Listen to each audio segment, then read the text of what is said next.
The Book of Boba Fett Episode 3. It was the least favorite of the three for me. The Sand People were unfortunately Anakin'd. We got an interesting scene with the Hutts. They tried to have Boba killed, but Boba survived. Now they're backing off, and apparently there's a bigger threat coming. They even gave him a Rancor. Boba managed to find some new soldiers for his gang. They are cyborgs. We don't know much about them, and I really didn't care for their scenes. That leaves us with 4 episodes left. Even though this was a weak episode, I want to see what they do with this before judging the show completely. Become a knight, subscribe to the channel.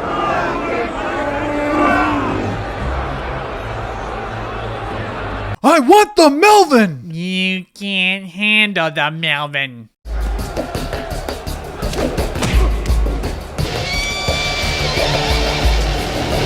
Hello there, this is Darth Melvin, leader of the Knights of Melvin. The Book of Boba Fett, Episode 3 was trash. I defended the first 2 episodes. I felt people were nitpicking a little bit, but this episode is starting to make me question the entire show. So some guy comes into Boba's palace and whines about how cyberpunk kids are stealing his inventory. Yeah, I believe you have my stapler.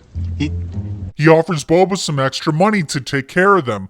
I could shut this whole resort down. Boba gets to the store, and my first impression is, what is this, Star Wars Antifa? You have a group of stupid kids, no jobs, thinks looting is acceptable behavior. There's probably jobs available, but surely they're just anti-capitalists that are too lazy to get a job. They're supposed to come off as poor, yet where did they get the money for their cybernetic upgrades, as well as their motorcycles? They probably stole it, and instead of using that to get ahead in normal society, they selfishly splurged on frivolous things such as their cybernetics. This is also common with Antifa, dumb, lazy, entitled socialists with wealthy parents. Even though they appear to be a Star Wars Antifa, they actually revealed themselves to be the Star Wars Power Rangers.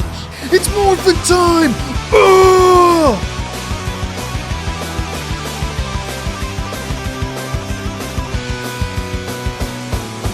I had a lot of good things to say about the Sand People in the first 2 episodes. They spent a lot of time developing them, and we were wondering how are they going to fit into Boba's reign as a crime lord. But in episode 3, it appears they Rian Johnson the Sand People. You like the Sand People? Well, I'm gonna kill all of them. I bet you didn't see that one coming. I subverted your expectations.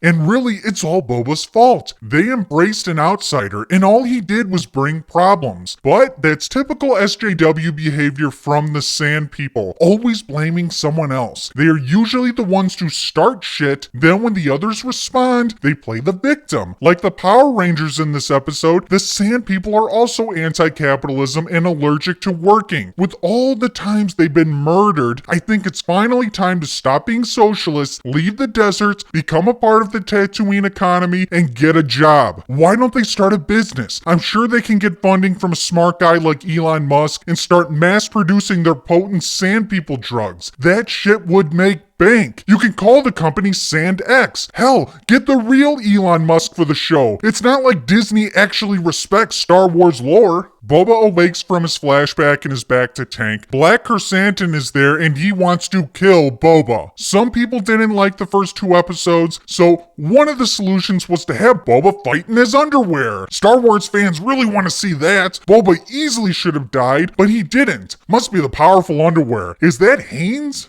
Just wait until we get our hands on you. The Power Rangers intervene and are able to fight off Black Chrysanthemum. Go, go, Power Rangers!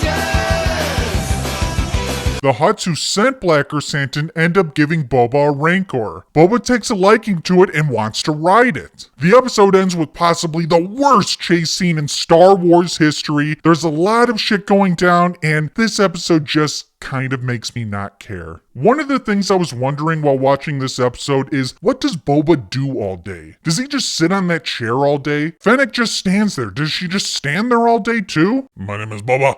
I ride the Bantha. My name is Boba. I ride the Rancor. We all know Boba rides the Banthas and the Rancors, but I want to know, does he ride Finnick? They spend all day with each other. Surely there's some sexual tension. Maybe Star Wars Sexplained would know. I do know you can get your Star Wars Sexplained t-shirt in the Knights of Melvin merch store, as well as a Toxic Male coffee mug. Become a Knight, subscribe to the channel, become a join member for custom emojis and exclusive future Star Wars content. And if you really want to rise the ranks, join the Knights of Melvin Discord, help plot to take down Disney and all their shills.